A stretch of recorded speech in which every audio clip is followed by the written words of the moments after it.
nagpapatuloy ang full-scale offensive ng militar laban sa teroristang Maute Group sa Marawi City.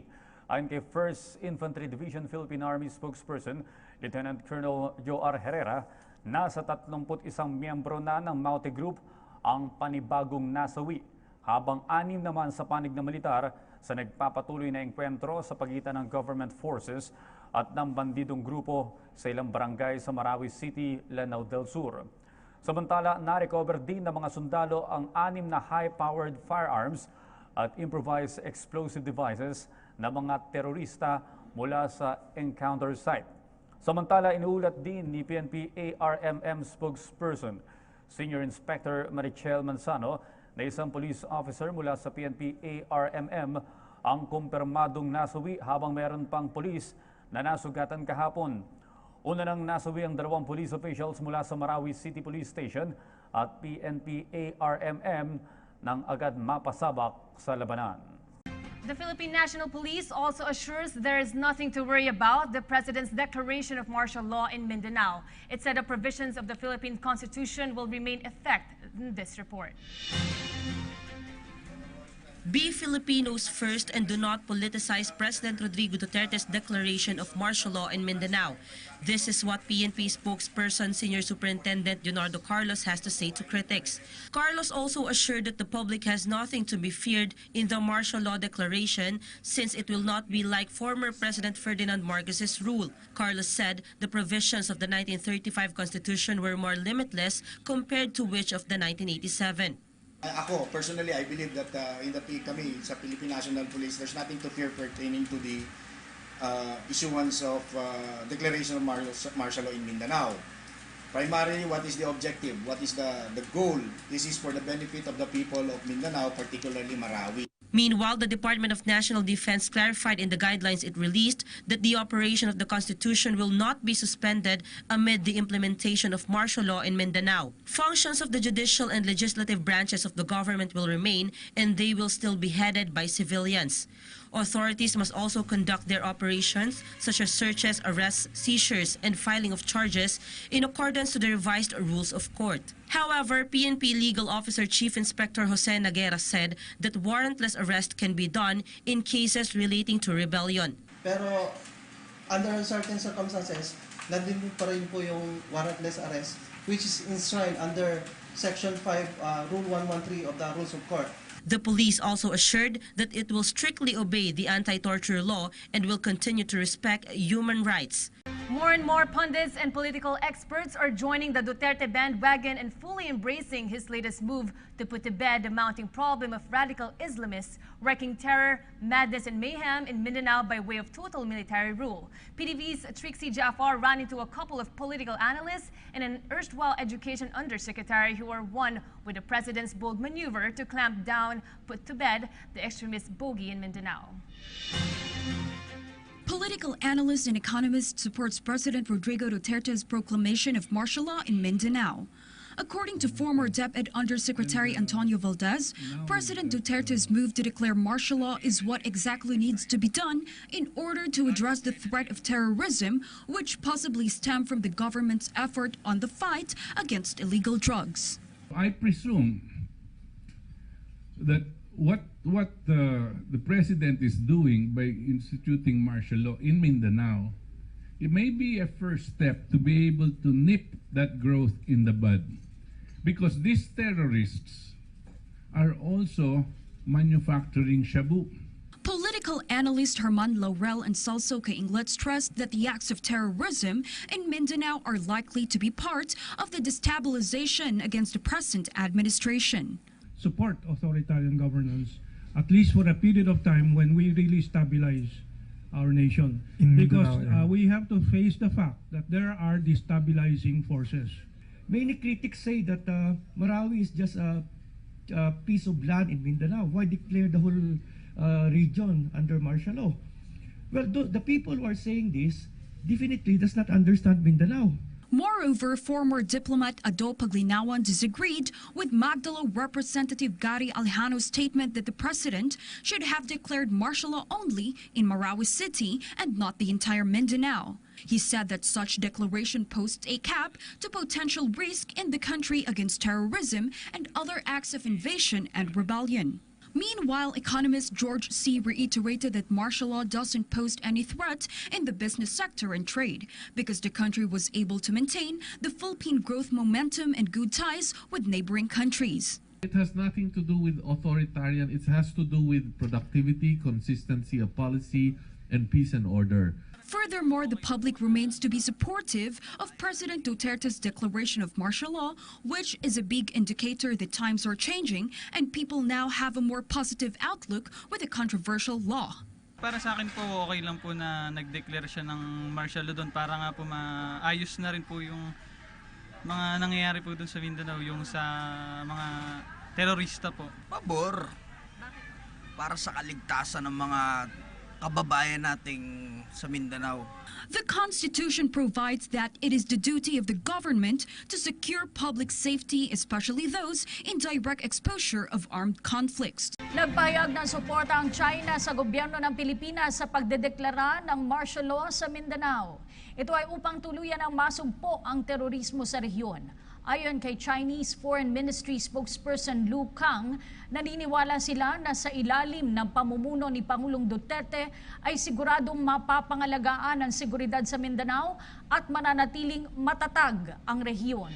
Chief Presidential Legal Counsel Salvador Panelo says the public need not worry over the proclamation of martial law in Mindanao as the Constitution provides sufficient protection against any abuses. In a statement, Panelo said the public should not be alarmed by the President's proclamation because the Constitution itself provides ample safeguards to ensure the responsible implementation of martial law. He pointed out that the proclamation of martial law is limited to a period of 60 days. Panelo also said that Congress and the Supreme Court have the power to revoke the proclamation of martial law. Likewise, any citizen may require the Supreme Court to review the declaration of martial law in an appropriate proceeding. In the meantime, Panelo maintained that the President is justified in proclaiming martial law in Mindanao under the present circumstances. Magandang umaga, bansang Pilipinas. Pinasusumiti na ng Russia ng listahan ng mga sandatang balak bilhin ng Pilipinas kasunod ng inihirit na soft loan ni Pangulong Rodrigo Duterte kay Russian President Vladimir Putin. Ayon kay Foreign Affairs Secretary Alan Peter Cayetano, hinihintay na anya ng Russian Federation ang proposal ng bansa sa mga kukuning baril at iba pang military equipment. Bagamat hindi binanggit kung napagbigyan na ang soft loan na hiling ng Pangulo, sinabi ni Cayetano na handa ang Russia na tumulong sa mga bansang itinuturing nitong kaibigan. Kabilang sa mga kasunduan niligdaan nila Foreign Affairs Secretary Alan Peter Cayetano at Russian Foreign Minister Sergei Lavrov ang hinggil sa defense cooperation, nuclear energy, tourism, agriculture, trade and industry, foreign affairs, transportation, maging ang culture and arts. Kasunod nito, hinihag ni Cayetano na walang nasayang na pagkakataon sa maikling bilateral meeting sa pagitan nila Pangulong Rodrigo Duterte at Russian President Vladimir Putin dahil halos lahat anya ng mga nilagdaang kasunduan ay natalakay sa nasabing pagpupulong. Landed and learned this brotherly duo are the unchallenged and disputed leaders of the gang of extreme and hardcore Islamists in Mindanao whose agenda and methods of organization are in consonance with their dreaded international counterparts and sponsors of terror. PTV's Dayan Kerr completes the profile of this terror group that is now front and center in the national consciousness. The Maute Group is the terrorist group now causing fear and terror among residents of Marawi City. Its members identify their group as Daula Islamia, which means Islamic State. Maute is a local terrorist group based in Lanao del Sur.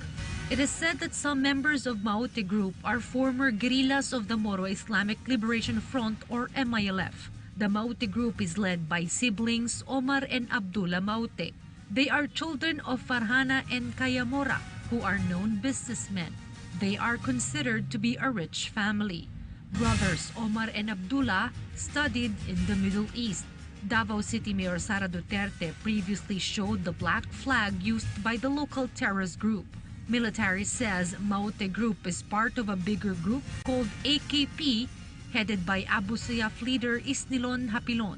The encounter in Marawi City was not the first time the people heard about Maute Group. On September 2016, reports said that the suspects in the tragic Davao blast in Davao City night market were from Maute Group. Moreover, last November 2016, Maute Group occupied the Municipal Hall, mosque and other structures in Butig in Lanao del Sur, where they raised the flag of ISIS. Military operations then were successful upon their declaration that the area was 100% clear of terrorists. The direct link of Maute Group with ISIS is not yet clear, but it was reported that Maute Group wants the support of the international terrorist group. Currently, military and police operations continue in Marawi City to combat Maute Group, and President Duterte's declaration of martial law in Mindanao is expected to bring peace in the whole region. Tuloy naman ang pasukan sa Marawi City, gayon din sa iba pang lugar sa Mindanao sa Hunyo 5 ayon sa DepEd.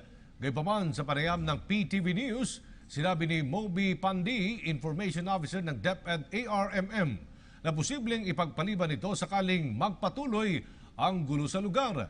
Tinitingnan naman nila ang pagpapaintulod sa mga mag-aral na lumipat ng eskwelahan dahil sa takot na bumalik sa Marawi. Pero ayon kay Pandi, mas mabuti sana kung sa orihinal nilang eskwelahan ipagpapatuloy ang kanilang pag-aaral. Iginit din ang DepEd na hindi maaaring gamiting evacuation center ang mga pampublikong paaralan. Sa ngayon, ilan sa mga bukas na evacuation center ay ang Kapitolyo sa Marawi at Mindanao State University sa Iligan. Nakiusap din ang ehensya na panatiling zones of peace ang mga paaralan at iadya ang mga mag-aaral at guro mula sa karahasan. There are some parts na medyo, if we can see the stability, the safety of our Bangsamoro children and our teachers, we will push through the June 5 opening of classes. But as to some areas, the most affected areas, we really have to relay this to our regional governor as to kung kailangan ba namin talagang to push through the classes on June 5. In time sa June 5 na talagang hindi pa rin talaga ito maaayos, we really have to relay this to our regional government or the regional governor's office, and the body will decide. Malacanang welcomes the latest social weather station survey, which showed an increase in the overall public satisfaction with the administration of President Rodrigo Duterte. In a statement, presidential spokesperson Ernesto Abella noted that public appreciation on the Duterte administration continues to grow, as shown in the SWS rating released yesterday. Survey respondents gave the national government a net satisfaction rating of +66, an increase of 5 points from the +61% reported in December 2016. According to the SWS survey, 75% of the respondents said they were satisfied with the national government, as compared to 9% who were not satisfied and 16% undecided. The poll was conducted from March 25 to 28.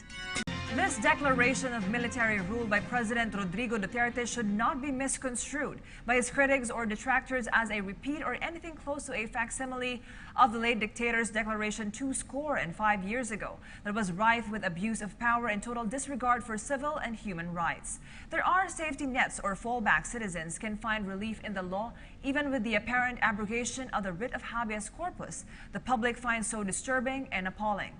PTV's Marita Moahe caught up with a high-profile Solon, an authority on international law, and she filed this report.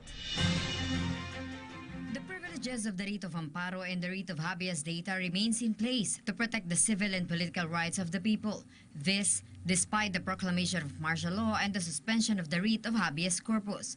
Congressman Harry Roque of Kabayan Party List made this clear during a press conference. He added this means that martial law is not a blanket authority to abuse the rights of the people. While the declaration also suspends the privilege of the writ of habeas corpus for the same period, it is important to stress that other remedies for the protection of civil and political rights issued by the Supreme Court under the Constitution, namely the privileges of writ of amparo and the writ of habeas data, remain in place. I reiterate, only the writ of habeas corpus was suspended, the writ of amparo remains in place. Aside from the above, Congressman Carlos Uybarreta and Rodel Batucabe said that there are other safeguards against possible abuses during martial law. First of all, it is very clear in the Constitution that martial law may not exceed 60 days. In the case that the President wants to extend it, the Congress should determine and approve it. Second, the Supreme Court may review in an appropriate proceeding filed by any citizen. A state of martial law does not suspend the operation of the Constitution, nor supplant the functioning of the civil courts or legislative assemblies. Third, during the suspension of the privilege of the writ of habeas corpus, any person thus arrested or detained shall be judicially charged within 3 days. Otherwise, he shall be released. The martial law that the people sadly went through is very much different from the martial law just declared in Mindanao. We have more than enough safeguards and parameters na kung ano man yung experience natin before regarding sa martial law. Sa tingin ko, the framers of the 1987 Constitution has put and have learned their lessons. Kaya nga po may mga parameters na ilinagay for the declaration of martial law under our present Constitution. Meanwhile, Majority Leader Rodolfo Fariña says that there is no need for the two chambers to meet unless they want to revoke the same. On Monday, the lower house is set to convene in an executive session to constitute into a committee of the whole. Proclamation 1081, announced on the 21st of September 1972, was carefully thought over and designed with a few things in mind. Round up the enemies of the Marcoses under a false communist bogey, junk the Constitution, lock them up and throw away the key, and put the entire nation under tyrannical rule and utter domination. PTV's Jervis Manahan dwells on a few more differences between the two, not the least of which is the fact that one is based on the rule of law, while the other was under the whims of a dictator. The martial law was first declared in the Philippines last September 1972 by our former President Ferdinand Marcos. In a televised speech, he announced Proclamation 1081, which was geared towards quelling communism at that time. It lasted for 9 years, and history will show that there has been abuses in this period. Congress was closed down, and even media outlets were sequestered. Due to the suspension of habeas corpus, there were also warrantless arrests. Thousands were tortured, killed, or disappeared. When the dictator was ousted, a new constitution was crafted. In the 1987 Constitution, declaring martial law were given safeguards. We can only resort to it if there's rebellion, invasion, or lawless violence. This has to be approved by Congress, and citizens may question it before the Supreme Court. Two co-equal branches of government are still active. Okay, so even if the president deems that there should be martial law, whether it's in Mindanao or eventually if he would deem so the entire country, you have two other branches which can check that. Now that Mindanao is under martial law, more visible military presence is expected, but not to the extent of them taking over government agencies. Offices and courts will remain open. According to UP Political Science Professor Clarita Carlos, the public has nothing to worry now that the president has declared martial law anew. She said it is needed to stop insurgency. I think it's good that this is a good move of the state, of the government. You have to deal with the criminal elements of this insurgency. So you cannot deal with the criminal elements by doing it slowly. Carlos also said security in Mindanao should be restored for economic activities to continue. Economic activity will happen if you don't have order on the ground. Order is a prerequisite for economic growth. However, for Islamic Studies Professor Julkipli Wadi, martial law is not enough to solve insurgency. He says the government must have a comprehensive social reform agenda and a national vision. Wadi also emphasized the importance of pushing the peace talks through. Kung hindi umubra ang martial law ni Marcos at kailangan niyang tanggalin ito by 1981, anong meron sa Duterte's declarations of martial law that will make it effective? May mga pamamaraan na pwede mong ayusin ang problema without really resorting into a declarations of martial law. According to experts from the academe, times are different now, but we still have to be vigilant to prevent abuse of power. Bagamat napaaga ang pagbabalik ng Pangulo sa bansa mula sa pagbisita nito sa Russia, 10 kasunduan ang pinagtibay sa pagitan ng Pilipinas at Russia. Kabilang narito ang seguridad, enerhiya at kalakalan. Nagbabalik si Rocky Ignacio. 10 kasunduan ang pinagtibay ng Pilipinas at Russia kaugnay pa rin ang opisyal na pagbisita ni Pangulong Rodrigo Duterte sa Moscow. Bago bumalik ng Pilipinas, nagkaroon na ng bilateral meeting sina Pangulong Rodrigo Duterte at Russian President Vladimir Putin. We thank His Excellency President Putin for most graciously adjusting his schedule. He flew back to Moscow and met with President Duterte. The meeting lasted for more or less an hour and a half. To describe the environment in the meeting, it was really a meeting of kindred spirits or of real brotherhood. You could feel the mutual trust and admiration. The discussions were very comprehensive.